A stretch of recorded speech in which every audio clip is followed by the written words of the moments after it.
Welcome to Sage IAS. ये question हमारा आया हुआ है आईएएस के एग्जाम में सी सेट 2023 में।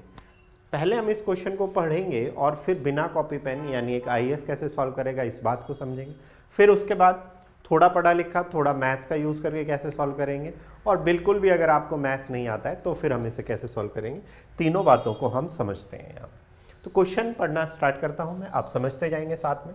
कह रहा है कि if A B C and D E F are both 3 digit numbers such that A B C D E and F are distinct non zero digit such that A B C plus D E F equal to 4 time 1, then what is the value of A B C D E F.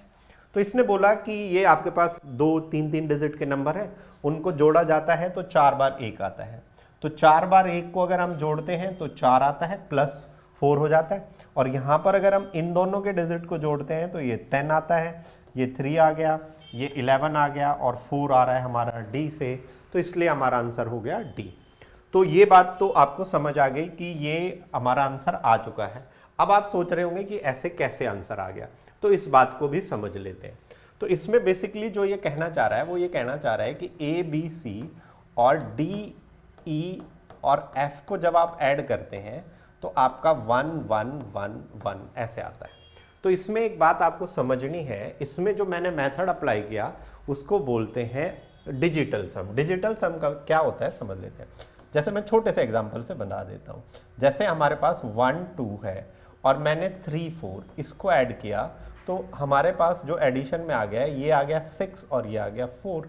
तो ये हमारा answer आ गया इसका।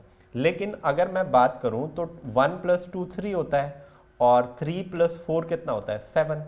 7 को अगर add करें तो 10 आता है। तो यानी अगर मैं इसको कुछ बोल के और बोल देता कि ये 10 आ रहा है, तो अब इन दोनों के डिजिट का सम भी आपका कितना आ रहा है 10 आ रहा है। तो इस मेथड को बोलते हैं डिजिटल सम। तो इस डिजिटल सम का यूज करके मैंने इस क्वेश्चन को सॉल्व किया है। ठीक है।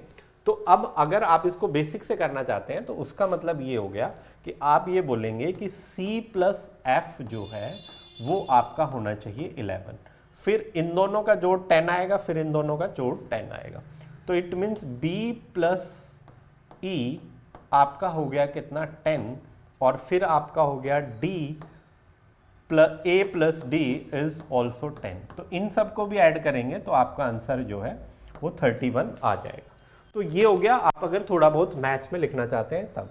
तीसरा मेथड हो गया कि आपको फाइंड ही करना है तो डिजिट क्या थे, तो आप लिखेंगे A B C, है ना।